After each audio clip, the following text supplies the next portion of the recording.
I want to welcome you again to Bible Talk with Alicia. Today I want to talk about another scripture, and it will be Deuteronomy chapter 34 verses 10 through 12. Deuteronomy chapter 34 verses 10 through 12, and I'm going to read it as such. And there arose not a prophet since in Israel like unto Moses, whom the Lord knew face to face, in all the signs and the wonders which the Lord sent him to do in the land of Egypt to the Pharaoh, and to all his servant, and to all his land, and in all that mighty hand, and in all the great terror which Moses showed in the sight of all Israel. So I want to talk about this scripture, these verses, because it speaks volumes. In case some of you don't know, the book of Deuteronomy is the 5th book of the Bible. It means second law, and it has 34 chapters. So let's go into it. So let me give you a summary of the book of Deuteronomy, okay? The book of Deuteronomy is a record of Moses' last speeches to the Israelites. Ooh, I really messed that word up.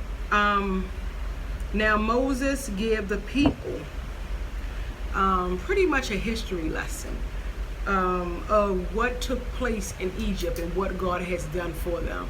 And that's a mental note. You know, I want you to understand that sometimes God will give you your history lesson, you know, what he brought you through, you know. And also he reestablished the agreement between God and the Israelites. And God appointed Joshua as his replacement for Moses. You really have to read the book of Deuteronomy. It is really an excellent book. What I love is there is a part in the scripture where it talks about how Moses called Joshua and he laid his hands on him. And that's when the mantle was being passed. When you have time, you know, read that. I do apologize for the announcement in the background. Have to understand I'm on a cruise. No, y'all probably like, if he don't shut up, or like, what is that just came in? So anyways, let me continue. So the main point is that if the Israelites obey God, they can expect protection, blessings, and so forth. But if they disobey God, they will expect a lot of drama, trials and tribulations that they will be going through, diseases and destruction. And so what Moses is doing is really letting them know in these couple of verses, like, look, like, you need to obey God. Like, you need to understand. I wish, you know, I mean, I understand this guy's trying to make an announcement, but it will be just, ooh, I'm sorry. But anyways, so Moses is really letting the people know that you need to obey God. Because if you don't obey God, you know, there are some things that is going to happen. Now, let me break down these verses. That's my husband. Okay, so let me break down these verses. Verse 10. Moses was the greatest of all of the prophet in Israel. Check that out. He was the greatest.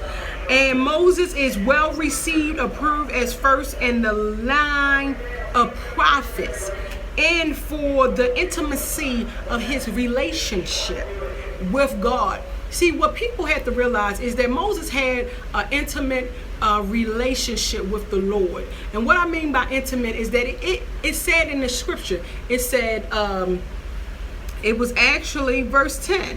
It says, and there arose not a prophet since in Israel like unto Moses, whom the Lord knew face to face. Check that out. God spoke to Moses face to face.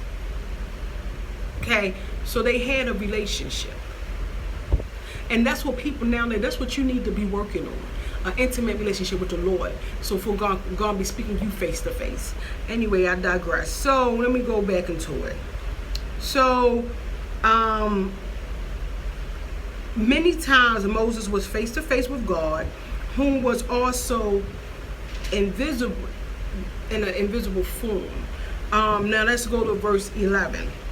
The signs and the wonders that Moses performed in Egypt was the 10 plagues, and there were other signs as well, such as dividing the water of the Red Sea and water from the rock. So Moses in verse 12, he is really letting them know that, one, that this was all God, okay, all God. And then two, that it was God that performed these wonders and miracles. See, sometimes when we look at a person and they're like, he healed so and so. No, he didn't heal so and so. It was God that healed him. God worked through that person. So let's go into verse 12. So in verse 12, what is being stated in verse 12, because it says, in all that mighty hand and all the great terror, which Moses shown in the sight of all Israel. What is being stated here is all the deeds and all the, I would say wonderful, but all the terrifying display of power were in the benefits of the Israel as well as the Egyptian. What people have to understand is that all the miracles and wonders and the signs that took place,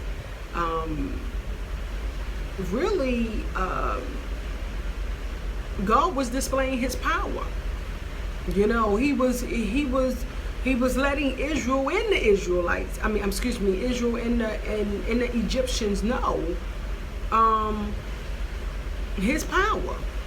God is very powerful. The plagues were serious, especially the last one when God took the Egyptians' firstborn. Y'all have to read the book of Deuteronomy. It will really open your eyes.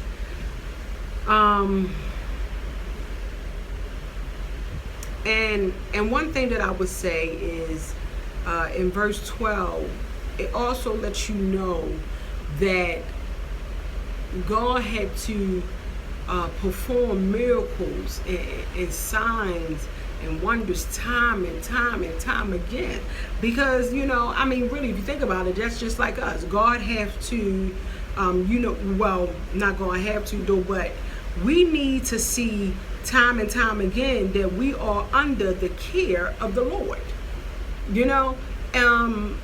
and so that is really what Moses was talking about in verse 12. But the point I really want to make in Deuteronomy chapter 34, verse 10 through 12 is this. The Lord has the power to meet our needs.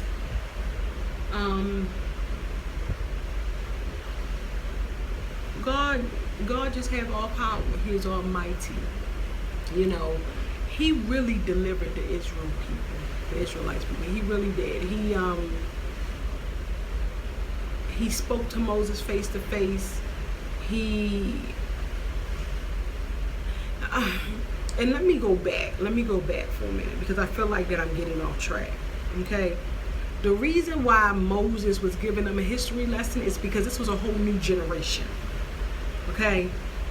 And sometimes when you've been in the wilderness for so long and there are new babies being born, you have to give them the history lesson, because the people that went through it is no longer there. So while Moses is passing on the mantle to Joshua, at the same time he's letting these people know that what God did for their ancestors in Egypt, he delivered them. And we need that. We need to understand that we are covered under the Lord. That God is covering us now, that he has all power. and that we need to read the Bible. We need to understand. We need to understand that everything that we need, God can provide. God can protect us from our enemies.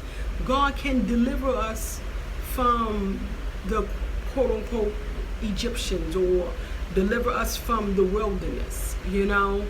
But when you get time, read this verse, these a couple of verses, and honestly, if I left anything out, or you know, if you want to add something, this is Bible Talk with Alicia. Is not, you know, Bible.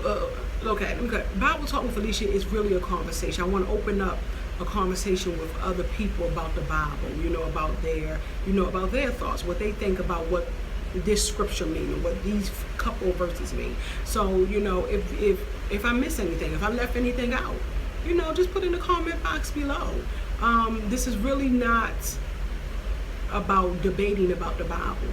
It's about sharing your knowledge and your understanding of the scripture and of the Bible, you know. So anyways, I'm going to talk to you later, and I'm going to give you another look at the scenery.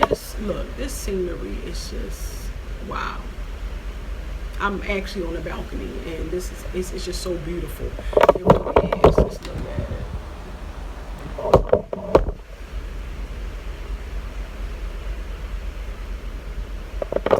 And you know, and I want to share something here. And y'all like, she keep moving this thing. Let me share something here. A lot of people, well, first of all, let me change that.